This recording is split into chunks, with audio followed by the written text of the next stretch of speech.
ሰላም ጤና ይስጥልን ውድ የቻናላችን ተከታታዮች ፕሮግራማችን ቤተሰቦች፣ ይህ አብዲራዋ ቲዩብ ነው። ፕሮግራማችንን ላይክ በማድረግ እንድትጀምሩ፣ አዲስ የሆናችሁ ሰብስክራይብ በማድረግ ለቻናላችን ቤተሰብ እንድትሆኑ፣ እንዲሁም ይህንን ፕሮግራም ከሀገር ውጭ የምታደምጡ የቻናላችን ተከታታዮች እንደ ሁል ጊዜው ድጋፍ እንድታደርጉ በአክብሮት እየጋበዝን በምሽት ከተደረጉ የብሔራዊ ቡድን ጨዋታዎች መካከል እንግሊዝ አልባኒያን በዌምብሊ አስተናግዳ 2-0 ያሸነፈችበትን ጨዋታ በተወሰነ መልኩ ትኩረት አድርገን በጨዋታው ከተመለከትናቸው እንቅስቃሴዎች መካከል የአርሴናል የግራ ተመላላሽ ሉዊስ ኬሊ ባሳየው አስደናቂ ብቃት በጨዋታው እንግዲህ ግብ ማስቆጠሩ፣ የተሳካ ቆይታ ማድረጉ መነጋገሪያ ርዕስ ሆኗል። በዚህ ዙሪያ የተወሰኑ ነጥቦችን አንስተን እንወያያለን።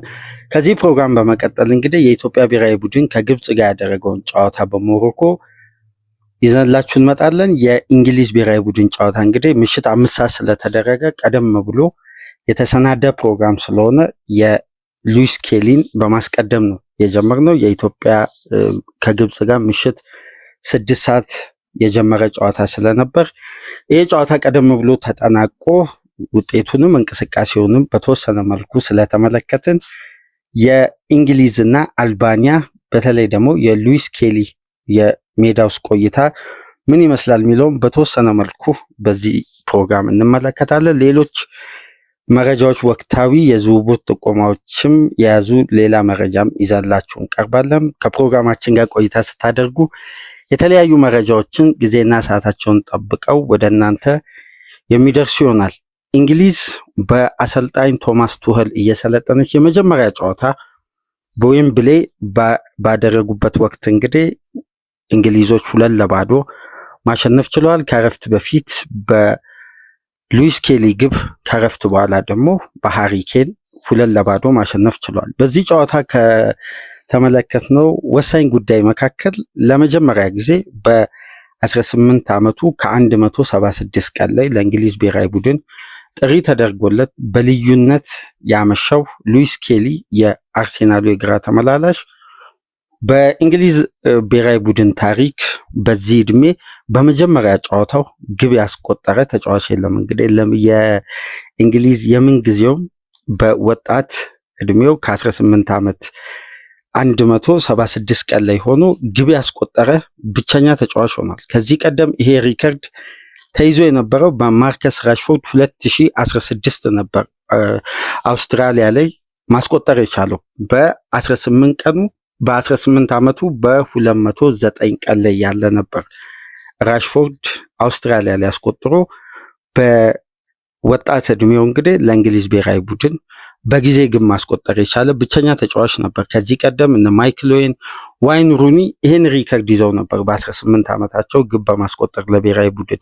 ነገር ግን የአሁኑን ሪከርድ እንግዲህ የሰበረው ተጫዋች ሉዊስ ኬሊ ከነዚህ 3 የፊት መስመር ተጫዋቾች ለየት የሚያደርገው የግራ ፉልባክ ተጫዋች መሆኑ ነው። በተለይ ደግሞ ግቧን ያስቆጠረበት መንገድ 20ኛ ደቂቃ ላይ ከጁዲ ቤሊንጋም ስሩ ፓስ የተደረገለትን በግሩም ሁኔታ ነው ተጫዋቹ ማስቆጠር የቻለው። በመጀመሪያው ጨዋታ በመጀመሪያ የብሔራዊ ቡድን ጥሪ ተጫዋቹ ልዩ ምሽት ማሳለፍ ችሏል። ይሄ ከአሰልጣኝ ቶማስ ቱኸል ያጫወት መንገድ ጋር የተሰጠው ነፃነት ወይስ ተጫዋቹ ባለው ቴክኒክና አቅም ከሚካኤል አርቴታ ቡድን በተሻለ መልኩ ተንቀሳቅሶ ነው ወይ የሚለውን በተወሰነ መልኩ በዚህ ፕሮግራም አንስተን እንወያያለን። ተጫዋቹ እንግዲህ ለመጀመሪያ ጊዜ በዘንድሮ የውድድር ዓመት ተሰልፎ ወይም ተቀይሮ ወደ ሜዳ መግባት የቻለው ከማንቸስተር ሲቲ ጋር ነበር። በኢትሃድ የመጨረሻ ደቂቃዎችም ሚካኤል አርቴታ በጎዶሎ ቡድኑ ሊያንድሮ ትሮሳርድን ከረፍት በፊት ካጣ በኋላ ጠንካራ የመከላከል አቅምን ባሳየበት በዘንድሮ የውድድር ዓመት ሉዊስ ኬሊን ጨዋታ ሊጠናቀቅ 87ኛ ደቂቃ ነበር የመጀመሪያ የፕሪሚየር ሊግ ጨዋታውን ይሄ ተጫዋች ማድረግ የቻለው። በጨዋታው ባሳየው እንቅስቃሴ በሚካኤል አርቴታ እምነት አግኝቶ በተደጋጋሚ የተለያዩ የፕሪሚየር ሊግ ጨዋታዎች ላይ ቋሚ ሆኖ እየተሰለፈ በአማራጭ ተይዞ እንግዲህ የተለያዩ እድሎችን በተለይ ደግሞ የሪካርዶ ካሊፊዮሪ መጎዳትን ተከትሎ ተጫዋቹ በተደጋጋሚ እድል ማግኘቱን ተከትሎ እንግዲህ በኤሚሬትስ ፔፕ ጋርዲዮላ ላይ የሚካኤል አርቴታ ቡድን 5 ግብ ባስቆጠረበት ጨዋታ እንግዲህ የመጀመሪያ የፕሪሚየር ሊግ ግቡን ማስቆጠር ቻለ። ብዙም ሳይርቅ ነው። በድጋሚ ደግሞ በሻምፒየንስ ሊግ ለመጀመሪያ ጊዜ በቋሚነት ተሰልፎ ለአርሴናል መጫወት የቻለው። በዛ ወቅት እንደምታውቁት ከኢታን ንዋኔሪ ጋር ባደረጉት 1-2 ቅብብልና ንዋኔሪ ማስቆጠሩን ተከትሎ በአርሴናል ማሊያ የመጀመሪያ ተጫዋቾች ሆነዋል። ከ18 ዓመት በታችና የ18 ዓመት ተጫዋች አንድ ላይ ተግባብተው አንድ ግብ ሲያስቆጥሩ በቀጥታ የተደረገ ግንኙነትና ይህ ተጫዋች በዘንድሮ የውድድር ዓመት ድንገት ለሚካኤል አርቴታ የአጭር ጊዜ መፍትሄ እንዲሆን ከአካዳሚ በቀጥታ ወደ ዋናው ቡድን አሰልጣኙ ድል ከሰጠው በኋላ በልዩነት አሁን የቡድኑ ቋሚ ተጫዋች እየሆነ መጥቷል። አሁን ለሚካኤል አርቴታ ተመራጭ ተጫዋች ነው። ይህን እንቅስቃሴ እንግዲህ የተመለከቱት ጀርመናዊ ቶማስ ቱሄል በመጀመሪያ ጨዋታቸው ከአልባኒያ ጋር የቋሚነትን ቦታ ሰጥተው ተጫዋቹን እንግዲህ ለመሞከር የአልባኒያው ጨዋታ ለእሳቸውም የመጀመሪያ ነው። ለዚህም ተጫዋች እንግዲህ የመጀመሪያ ነበር። በቶማስ ቱሄል የእንግሊዝ የመጀመሪያ ጨዋታ የመጀመሪያ ግብ የተቆጠረው እንግዲህ በሄል ኢንድ የአካዳሚ ውጤት የሆነው ሉዊስ ስኬሊ በግሩም ሁኔታ አስቆጥሮ የእንግሊዝ ብሔራዊ ቡድን በጨዋታው መሪ እንድትሆን ያስቻለችዋን ግብ ማስቆጠር ችሏል። የዚህ ተጫዋች ግን እድገት በዘንድሮ የውድድር ዓመት በልዩነት የሚነሳ ነው። በተለይ ከተወሰኑ ጊዜያት በፊት ተጫዋቹ በለንደን ደርቢ ከዌስትሃም ጋር በነበረው ጨዋታ በሁለት ቢጫ ካርድ በቀጥታ ቀይ ካርድ የመጨረሻ ሰው ሆኖ መሐመድ ቅዱስ ላይ በሰራው ፋውል በቀይ ካርድ ከሜዳ ወጥቶ ቡድኑ ዋጋ አስከፍሎ ነበር። የ18 ዓመት ተጫዋች በእንዲህ አይነት ጫና ውስጥ ገብቶ ያን ብቃት ግን በድጋሚ በሌላ ጨዋታ ያገኘውን እድል ተጠቅሞ በልዩነት ራሱን ብቁ አድርጎ ሲያሳይ አንዳንዴ የወጣት ተጫዋቾች አቅም ኢነርጂ በዘመናዊ እግር ኳስ ምን ያክል አስፈላጊ እንደሆነ የተመለከትንበት ነው። ከተለያዩ ትችቶች በኋላ ነው ይሄ ተጫዋች በድጋሚ በቡድኑ በክለቡም የተለየ እንቅስቃሴ ማሳየት የቻለው። እንግዲህ ሉዊስ ስኬሊ በግራ ፉልባክ ቦታ ነው የተሰለፈው ለእንግሊዝ ብሔራዊ ቡድን።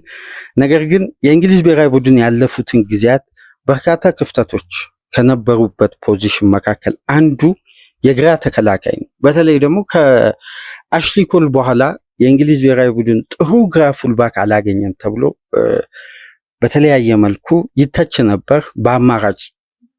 በአማራጭነት ደግሞ የተለያዩ የብሔራዊ ቡድኑ አሰልጣኞች ጋሪ ሳውዝጌትን ጨምሮ የቀኝ ፉልባክ ተጫዋቾችን እየቀየሩ በግራ በኩል ሲጠቀሙ እናስተውል ነበር። በዩሮ 2024 እንኳን ትሪፐር በዚህ ፖዚሽን ላይ በርካታ ጨዋታዎችን ከምድብ ጨዋታ እስከ ጥሎ ማለፍ ድረስ ሲያገለግል ነበር። በዚህ ፖዚሽን ላይ የእንግሊዝ ብሔራዊ ቡድን የትውልድ ችግር ሳይኖረው ነገር ግን የተጫዋቾች ወጥ የሆነ ብቃት፣ የጤንነት ጉዳይ ትልቅ ትኩረት ስቦ ነበር። በተለይ ወደ ውድድሮቹ በተቃረቡ ቁጥር ተጫዋቾች የሚጎዱበት መንገድ በቦታው ላይ በአማራጭነት ሰፊ የተጫዋች አቅም ብሔራዊ ቡድኑ ማግኘት አልቻለም ነበር። በስተመጨረሻም እንግዲህ ይሄ የ18 ዓመት ከ176 ቀን ላይ የሚገኘው የአርሴናሉ ፉልባክ በቀጣይ ለእንግሊዝ ብሔራዊ ቡድን የግራ ፉልባክ ፖዚሽን ጥሩ መብት ይሆናል ተብሎ ከወዲሁ ተስፋ የተጣለበት በመጀመሪያ ጨዋታው በመጀመሪያ ጥሪው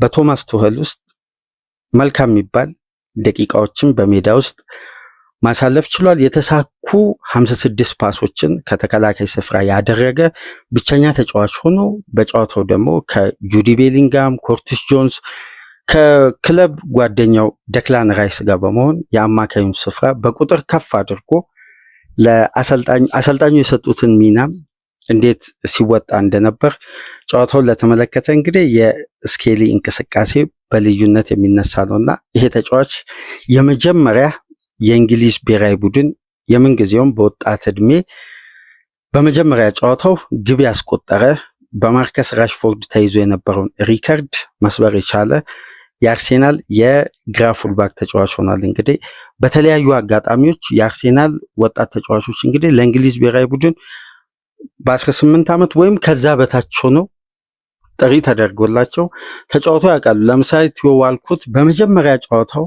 በ16 ዓመቱ በተመረጠበት ወቅት በፋቢዮ ካፔሎ አማካኝነት የመጀመሪያ ጨዋታ ላይ ግብ የሆነ ኳስ ነው አመቻችቶ ማቀበል የቻለው።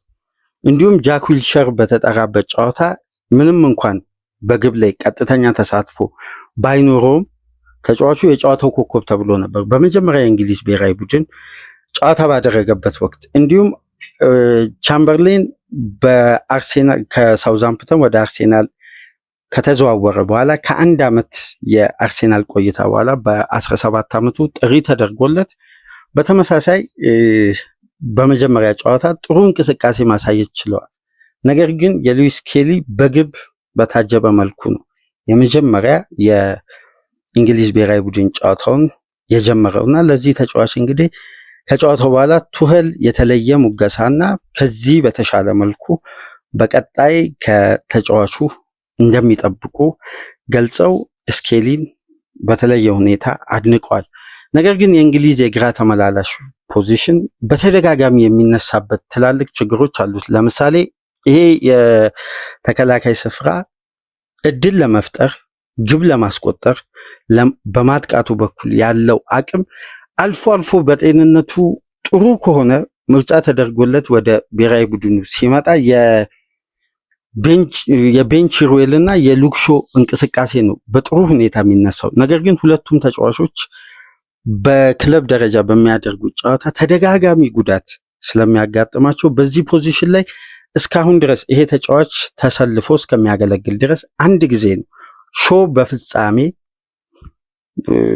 በዩሮ 2024 እንደምንም ደርሶ ነው ጨዋታ ማድረግ የቻለው። ከዛ በፊትና ከዛም በኋላ የእንግሊዝ ብሔራዊ ቡድን በግራ ፖዚሽን ላይ የተጠቀማቸው ተጫዋቾች የቀኝ እግር ተጫዋቾች ናቸው። ለምሳሌ በዘንድሮ የውድድር ዓመት የመጀመሪያ ዙር የኢንተርናሽናል ብሬክ በነበረበት ወቅት ትሬንት አሌክሳንደር አርኖልድ ነው ሁለት ተከታታይ የብሔራዊ ቡድን ጨዋታ በግራ ፉልባክ በኩል እንዲጫወት የተደረገው። ከዛ ቀደም ደግሞ በዩሮ ውድድር ትሪፐር ነበር አንዱ የእንግሊዝ ብሔራዊ ቡድን በዩሮ አሳማኝ ድሎችን ሳያስመዘግብ ነገር ግን እንደ ቡድን ውጤታማ ሆኖ ወደ ቀጣይ ዙሮች ሲያልፍ ከነበሩ ክፍተቶችና ደካማ እንቅስቃሴዎች በማጥቃቱ በኩል አንደኛው የትሪፐር በግራ ተመላላሽ በኩል መሰለፍ ነበርና እንደነዚህ አይነት ክፍተቶች ይስተዋሉ ነበር። በስተመጨረሻ እንግዲህ እንግሊዝ ከአሽሊ ኮል በኋላ ጥሩ ሌፍት ባክ ያገኘች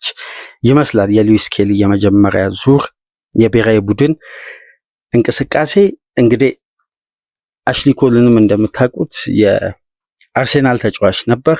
ከረጅም ጊዜ በኋላ እንግዲህ ሌላኛውን የአርሴናል ተጫዋች ነው በተለየ መልኩ ጥሩ ምሽት ማሳለፍ የቻለው። ሁለተኛዋን ግብ ያስቆጠረው ሃሪ ኬን እንግዲህ በእንግሊዝ ብሔራዊ ቡድን 70ኛ ግቡ ነው።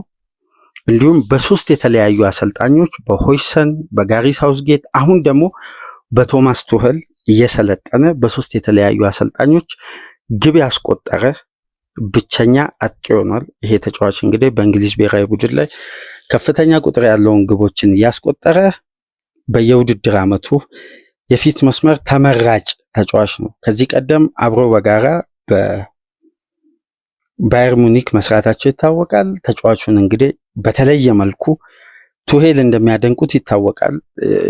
በባየር ሙኒክም እያሉ ስለ ሃሪ ኬን የተለያዩ አስተያየቶችን ሲሰጡ ነበር። አሁን እንግዲህ ተጫዋቹ ከረፍት በኋላ ከአርሴናል ሌላኛው ተጫዋች ዴክላን ራይስ የተሻገረለትን ኳስ አስቆጥሮ ነው አዲስ ሪከርድ ማስመዝገብ የቻለው። የመጀመሪያ ምርጥ 11ዱን ከተመለከትም በኋላ የዳንበር ሌላኛው ስኬታማ ሳምንት ነበር። ይሄ ተጫዋች እንግዲህ ባለፉት ጊዜያት ከኒውካስል ጋር ጥሩ ሳምንት አሳልፎ ነው ወደ ብሔራዊ ቡድን የመጣው። ለመጀመሪያ ጊዜ ነው እንግዲህ በ32 ዓመቱ ለብሔራዊ ቡድን ጥሪ የተደረገለትና የመጀመሪያ ጨዋታ በ32 ዓመቱ መሰለፍ የቻለ ብቸኛ እንግሊዛዊ ተጫዋች የሆነው። ከዚህ ቀደም በ2010 ኬቨን ዴቪስ ነበር ከሞንቴኔግሮ ጋር በነበረ ጨዋታ በ33 ዓመቱ ጥሪ ተደርጎለት የመጀመሪያ ጨዋታውን በዚህ እድሜ ማገልገል የቻለው። ከዛም በኋላ እንግዲህ ለመጀመሪያ ጊዜ ዳንበርን ከካራቦ ካፕ ድል በኋላ ይሄ ተጫዋች እንግዲህ በ32 ዓመቱ ለብሔራዊ ቡድኑ የመጀመሪያ ጨዋታ ማድረግ ችሏል። ቱሄል እንግዲህ የተለያዩ አማራጮችን ተጠቅመዋል። በዚህ ጨዋታ ከተመለከትነው አንዳንድ ጉዳዮች መካከል ለሁለተኛ ጊዜ በዘንድሮ የውድድር ዓመት የኢንተርናሽናል ብሬክ ወቅት አንድም የማንቸስተር ዩናይትድ ተጫዋች አልተመለከትንም።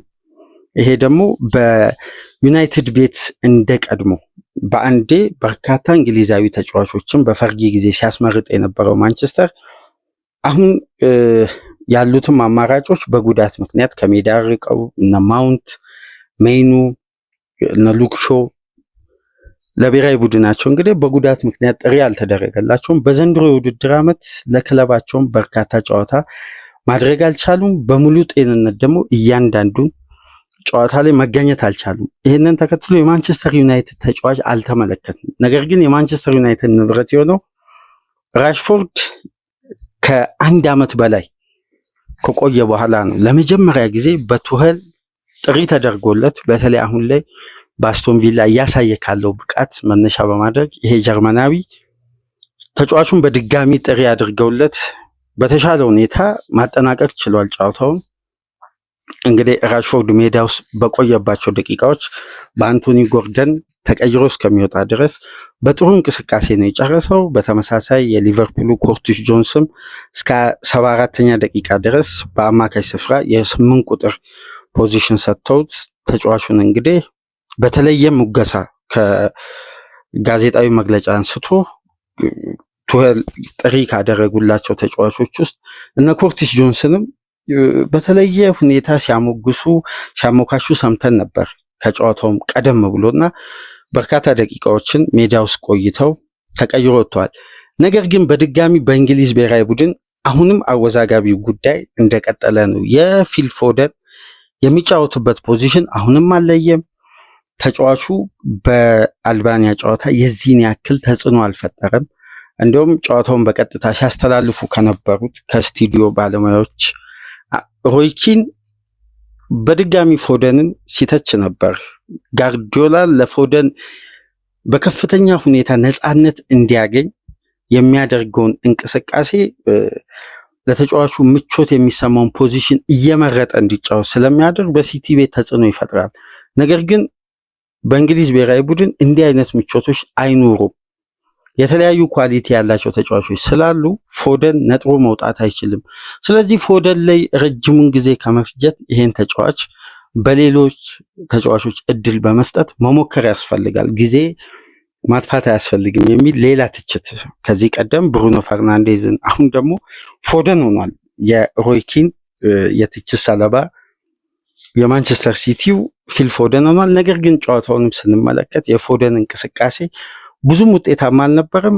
ወደ ክንፍ ወጣ ብሎ እንዲጫወት ነበር የተደረገው። ከኬን ጀርባ ለጁዲ ቤሊንጋም አማካይ ስፍራ ላይ ደክላን ራይስ እና ኮርቲስ ጆንስን በማጣመር ነው በ4-2-3-1 ፎርሜሽን ቶማስ ቱሄል የመጀመሪያ ጨዋታቸውን ያደረጉትና ሰለባ ከሆኑ ተጫዋቾች ውስጥ አሁን በአልባኒያው ጨዋታ ልዩነት ሳይፈጥሩ በተቀይረው ከወጡ ተጫዋቾች ውስጥ አንዱ ፊል ፎደን ሆኗል። በዌስትሃሙ ጃሬድ ቦዌን ነበር ተቀይሮ የወጣው።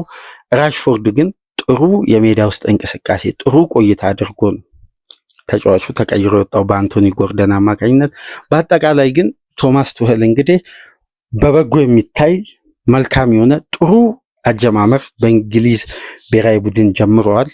የተጠበቀውን የ3-4-3 ፎርሜሽን ሳይሆን 4-2-3-1ን በመጠቀም ነው አሰልጣኙ እንግዲህ እንግሊዝን በመጀመሪያ ጨዋታ 2-0 እንድታሸንፍ በራሳቸው ያጫወት መንገድ ይዘው መግባት የቻሉት። ነገር ግን ከጨዋታ በኋላ ከፎደንም ከራሽፎርድም ከዚህ የተሻለ እንቅስቃሴ በደንብ እንደሚጠብቁና ተጫዋቾቹ በቀጣይ የሚያደርጉትን እያንዳንዱ የክለብም የብሔራዊ ቡድን ጨዋታ ከዚህ በተሻለ መልኩ እንዲንቀሳቀሱ እንደሚፈልጉ ገልጸዋል። በቦታው ላይ ያላቸውን አማራጭ አስፍተው ሊመለከቱ እንደሚችሉ፣ ለሌሎች ተጫዋቾች እድል ሊሰጡም እንደሚችሉ አያይዘው ጠቅሷልና ፎደንን ምናልባት ጫና ውስጥ ያስገባ የአሰልጣኙን ማስተያየት በሚዲያ ባለሙያዎች በኩል ደግሞ በሮይ ኪን ጠንካራ ትችት እየተሰነዘረበት ነው። በአጠቃላይ ግን የሉዊስ ኬሊ አስደናቂ ምሽት በ18 ዓመቱ ከ176 ቀን ላይ ሆኖ ለእንግሊዝ ብሔራዊ ቡድን በመጀመሪያ ጨዋታ ግብ ያስቆጠረ ብቸኛ ተጫዋች ሆኗል። ከ2016 ማርከስ ራሽፎርድ አውስትራሊያ ላይ በ18 ዓመቱ ከ204 ቀን ላይ ሆኖ ነው ይህን ሪከርድ ከሩኒ እና ከኦዌን መስበር የቻለው። በስተመጨረሻ እንግዲህ የሄሊንድ ውጤት የሆነው የግራ እግር ተመላላሹ ግብ በማስቆጠር 20ኛ ደቂቃ ላይ የመጀመሪያ ጥሪውን በእንዲህ መልኩ ጀምሯል። የጨዋታውም ኮከብ በመባል ተመርጧል ማለት ነው። ከዚህ ፕሮግራም በመቀጠል የኢትዮጵያ ብሔራዊ ቡድን ከግብጽ ጋር የነበራትን ጨዋታ እንዲሁም ሌሎች ወቅታዊ የዝውውር መረጃዎችን ይዘንላችሁ ተመልሰን እንመጣለን። ፕሮግራማችንን ላይክ አድርጉ። አዲስ የሆናችሁ ሰብስክራይብ በማድረግ እንዲሁም ከሀገር ውጭ የምትገኙ እንደ ሁል ጊዜው በሱፐር ታንክስ በሱፐር ቻት ድጋፍ አድርጉ። በሌሎች ፕሮግራሞች ተመልሰን እንመጣለን። ሰላም ቆዩ።